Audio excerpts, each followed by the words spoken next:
My name is Craig Lynch. I practice commercial real estate law here at Parker Poe. For the most part, I do work in the acquisition, sale, leasing, development, and lending areas when it comes to commercial real estate. Pete, on the other hand, wears a lot of hats. He is not only somebody who helps on the valuation side, and in that arena, he wears his T.B. Harris Jr. and Associates hat. And then he's also somebody who's very involved on the brokerage side, and that's where he wears his Coldwell Banker Commercial Mecca Properties hat. Pete's been a leader in the real estate industry for a long time. He's the past president of the North Carolina chapter of CCIM. He did ply his trade in the Wilmington area for a while and had a lot of leadership posts there. And so we're happy to have Pete with us to give us his insights into the industry this morning. Welcome. Thanks so much, Greg. We appreciate being here. Absolutely. Well, Pete, why don't we start by having you tell us what are the big areas where you and your companies and your clients are focusing their real estate needs right now? Well, I mean, we're obviously on the valuation side, we're very busy on that side, especially coming out of the pandemic. Folks are trying to figure out what they've got and what it's worth. So that side of the business is extremely busy. We're seeing a lot of activity on the brokerage side and on the land side of the business, people coming into the state, land acquisition. Everybody's diving for that proverbial football. Industrial as well. We're spending quite a bit of time on the valuation side, bouncing back over to that because of all the growth in the industrial market. And then, of course, the multifamily speaks for itself. We're seeing quite a bit of that. Not so much in office. People are trying to figure out where the office sector is going. But the land acquisition that side of the business is being driven primarily by the growth in residential, which you and I have talked about before. We're blessed to be in this great state, and the net import of folks coming into our state is driving a huge part of that. Yeah, you're right. We're fortunate. In terms of the market in general, I know that people are trying to figure out what they're going to do in terms of where they work. And we've kind of pivoted from everybody in the office model, say pre-2020, to something that's maybe a hybrid where people may work remotely primarily or part of the time. How do you see that playing out in terms of office space and in terms of subleases, assignments, things of that nature? Yeah, that's a great question, and as you know, that's the multi-million-dollar question. We've all got our proverbial crystal balls. I think we're still really early in the game in terms of where that's going to shake out. I think that we're going to meet at some point a very nice place of equilibrium where there's going to be some give and take. We all know that there's benefits from being in the office and collaborating with each other, and then there's also benefit to being at a home office or wherever and being able to be head down, and maybe not making the commute that day. So it's going to be real interesting to see where that all shakes out. I will say this again. I know that I'm biased with our state here, but I think that we're very lucky to be here in North Carolina. I mean, talk about density, and when some of my colleagues and friends and family complain to me about density in Charlotte, we're really not that dense here compared to other large metro areas. So we're very fortunate to be here. And I think that office over time is going to be more of a winner here than it will be in other more densely populated areas. So that's my prediction. Okay, good. Well, if somebody had told me back in March of 2020 that the next 2.5 years would be the busiest I'd ever seen in the commercial real estate industry, I would have probably told them they were crazy. But it has been white hot.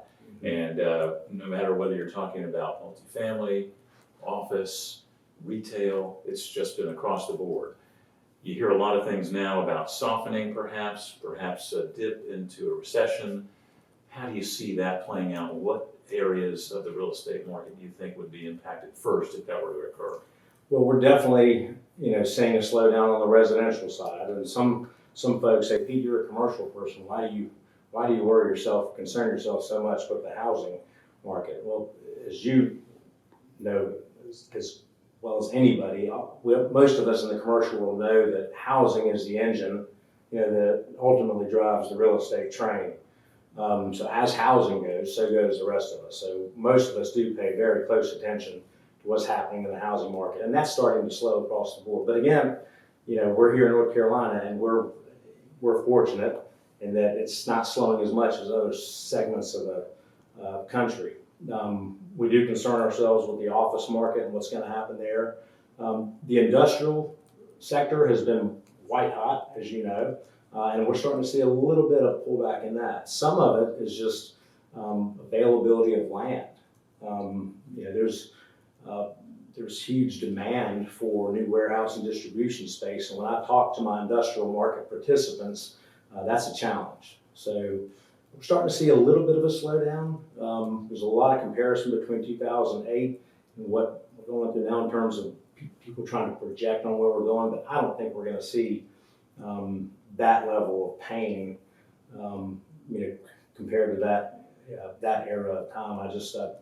Our lending institutions are in much better shape. The underwriting has been a lot more conservative this time around, so I'm hoping that we're going to come through this, and it's going to be a lot shorter and a lot shallower. Good. Well, we all hope that is exactly what happens. Yeah. I know my friends in the title industry, Pete, tell me that the refinancing market is really at a standstill now. Mm-hmm. Not surprising, because we were at historic lows, and basically if you hadn't refinanced by summertime this past year, Right. You probably weren't going to be in that market. So that's not surprising as rates have ticked up. But any other insights in general about the real estate market or about what you see on the horizon? I think that we're going to continue in the Charlotte region to be a winner over time.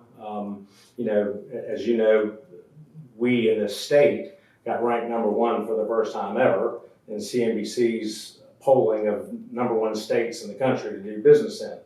And so we got our issues, of course, like everybody does, politically and other things. But I think one of the things that most folks know about our state is that we're relatively stable and we're pro-growth and pro-business. And that's going to bode really well for us in the long term.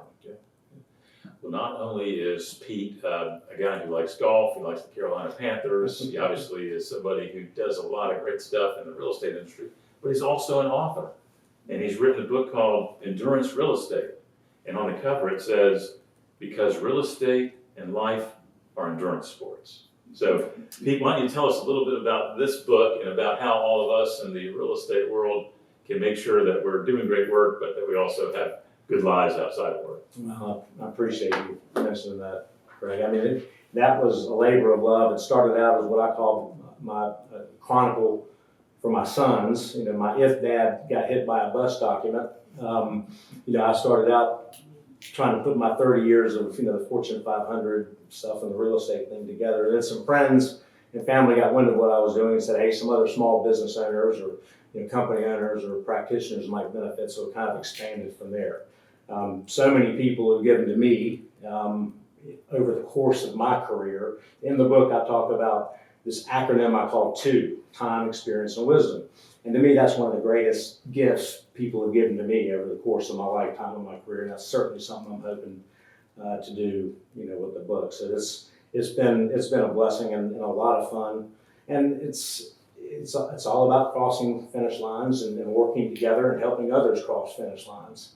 And right now, all the stuff that's going on out there in the world, you talk about inflation in the economy and the Federal Reserve and the war in Ukraine. God bless those folks. But at times we have to say, okay, what's within our circle of control? What can we positively impact in our life on a day-to-day basis?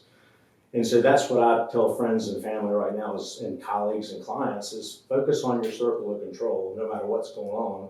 And I would say two things, if I had to suggest, would be, investing in yourself and your company, because what better way to make sure that you're, advancing your ball and setting yourself up for the catapult that's going to happen, because we always cycle. The cover of the book is a little stick figure running up through mountains, and the mountains the analogy there is the business cycle. We always cycle. So what better way, what surefire bet is there more surefire bet than to invest in yourself and your company. So that's thing one. Thing two is your network, the relationships that you got. Cultivate the relationships. Sometimes we take for granted the people that we have in our world. And the 20 or 30% of the folks that give you 80% of your business. So that would be my suggestion to folks. So, but it's been a lot of fun and a humbling experience for sure, and a fun journey. Well, thanks for being with us and sharing today. We do appreciate your insights, Pete, and I think it's very clear to me that commercial real estate is a team sport, and there are a lot of people that are involved in a successful closing and a consummation of a deal. We want to remind you that Parker Poe's next event will be on the eve of March Madness. We'll be getting together in person in Charlotte, if you're able to join us, with Scott Fowler of the Charlotte Observer and Mark Bittner, who is a retired economist from Wells Fargo. And we'll talk about the basketball tournaments that are going to be coming up in that spring time frame, and also where we are economically. So be sure to join us, and thank you for joining us today.